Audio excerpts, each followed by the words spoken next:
Dear fellow truth seekers, thank you and welcome for visiting my channel, MythoReligio. MythoReligio is a series of books about religious comparison studies between the stories in Judaism, Christianity, Islam, Hinduism and Buddhism, directly from their sacred books and world mythologies, hence the name MythoReligio. The purpose is to retrace the prehistory of humanity, since I am not fully satisfied with either the explanations from the point of view of creationists nor evolutionists. There are so many missing links in both explanations. If you feel the same, then you are on the right channel. In this book series, I will also analyze about the prehistory of humanity from the archaeological records, modern scientific point of view, and other alternative theories, such as the ancient alien theories and Atlantis or Lemuria legends. After thorough research of circa 30 years, I recognize many similarities between all religious stories and even mythologies, and surprisingly, some of them are in accordance or even beyond modern science that have been proven as correct. Thus, I came to the conclusion that all religions must have come from the same source. And all these religious stories and mythologies, although heavily jumbled up, are actually telling one mega story, the true prehistory of our common ancestors.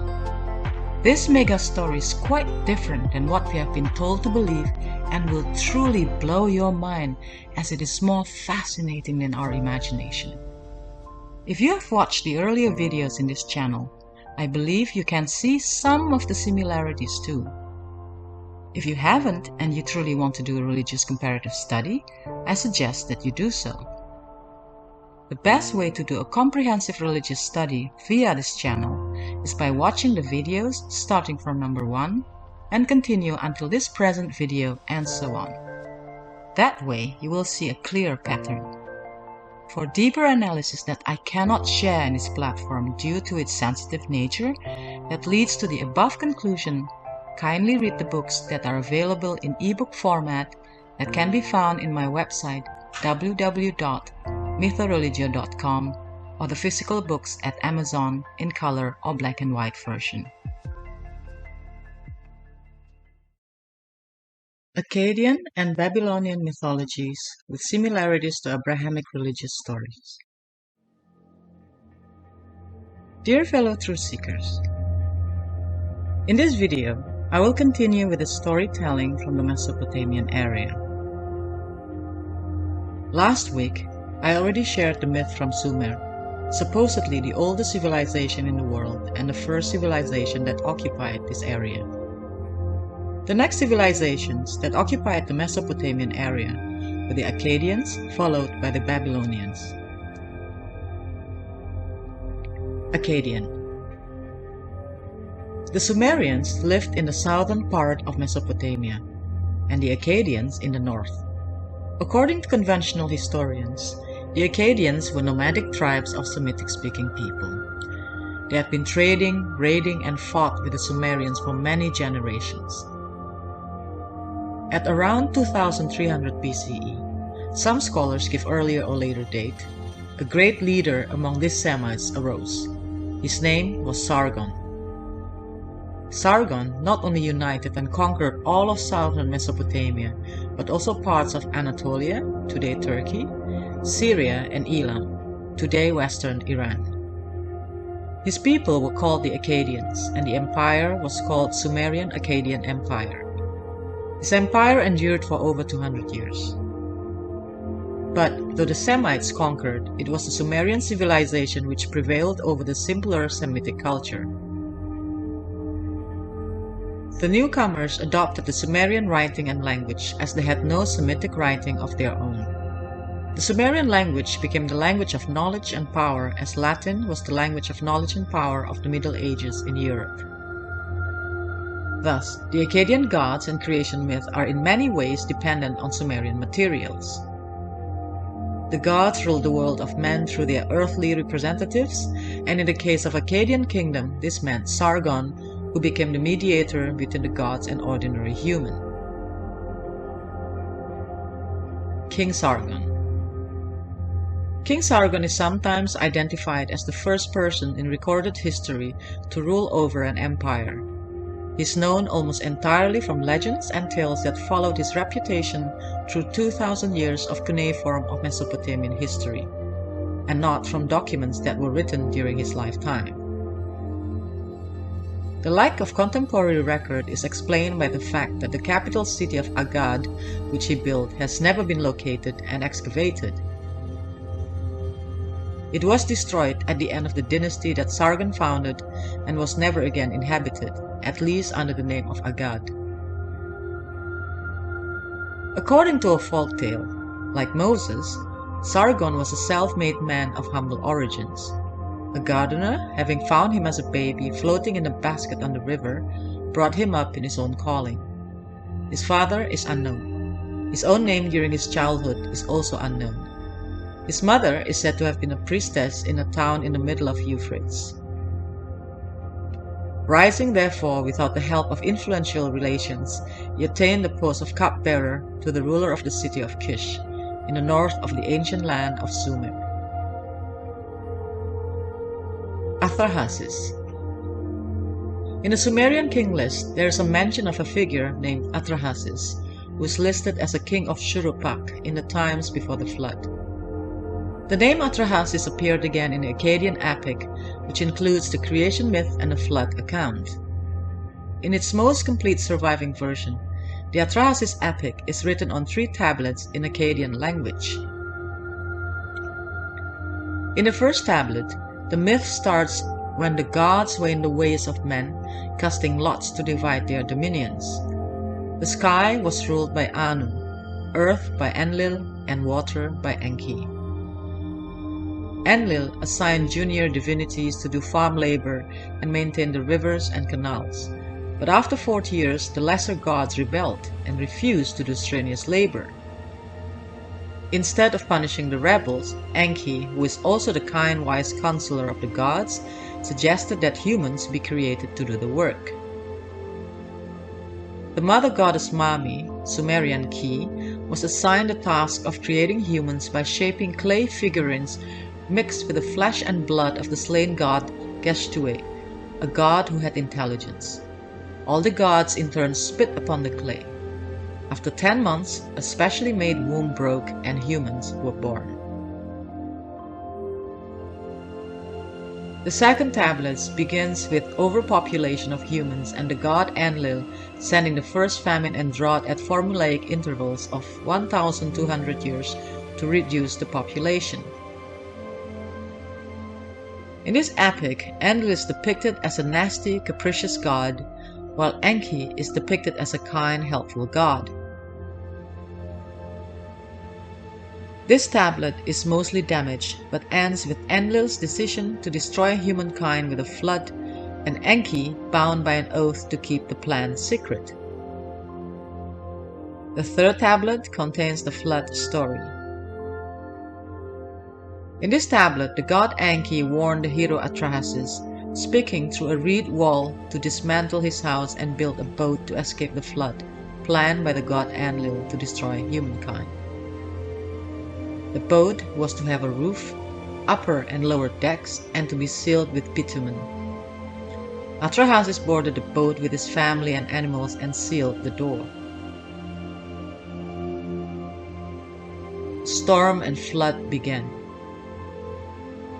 Even the gods were afraid. After 7 days the flood ended, and Atrahasis offered sacrifices to the gods.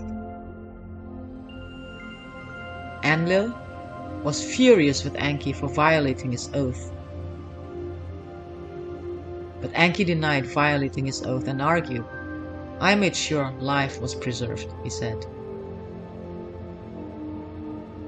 Babylon.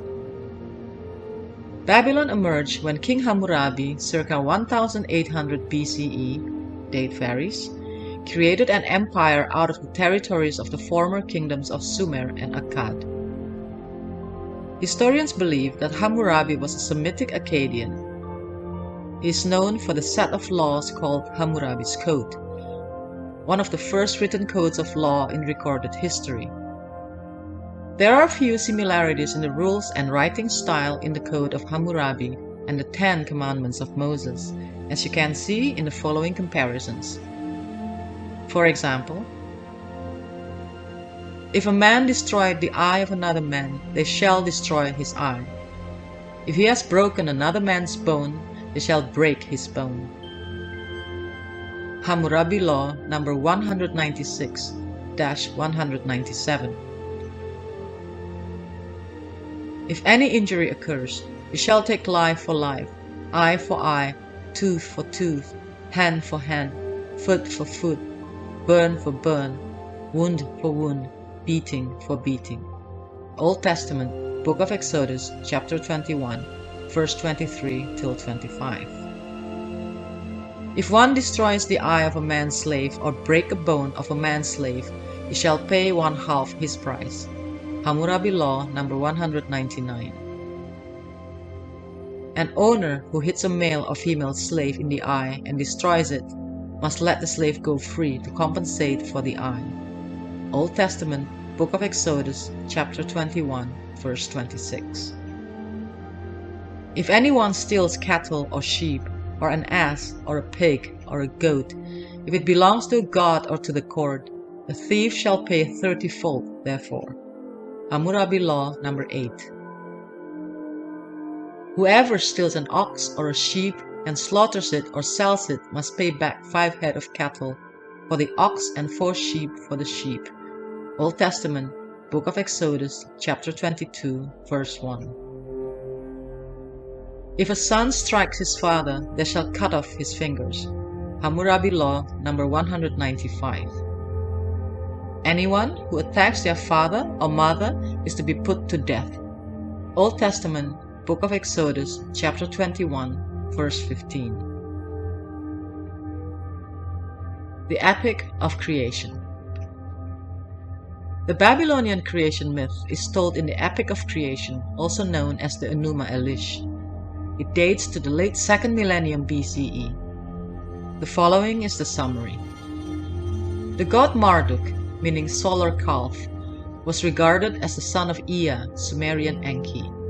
In the creation myth, Marduk was created to defend the other gods from an attack plotted by the ocean goddess Tiamat, Sumerian Namu, who is often depicted as a sea serpent or a dragon. Marduk offered to save the gods if he was appointed as their leader and was allowed to remain so even after the threat passes. The gods agreed to Marduk's conditions. Marduk challenged Tiamat to combat and destroyed her. He then ripped her corpse into 2 halves, with which he fashioned the earth and the skies. Marduk then created a calendar, organized the planets, stars, and regulated the moon, sun, and weather. The gods pledged their allegiance to Marduk, and he created Babylon as the terrestrial counterpart to the realm of the gods. Marduk then destroyed Tiamat's husband, Kingu, using his blood to create humankind so that they could do the work of the gods. Adapa and the food of life. In the Sumerian myth, Enki ate the plants of Ninhursag and caused, among others, the birth of Ninti, the Lady of the Rib or the Lady of Life.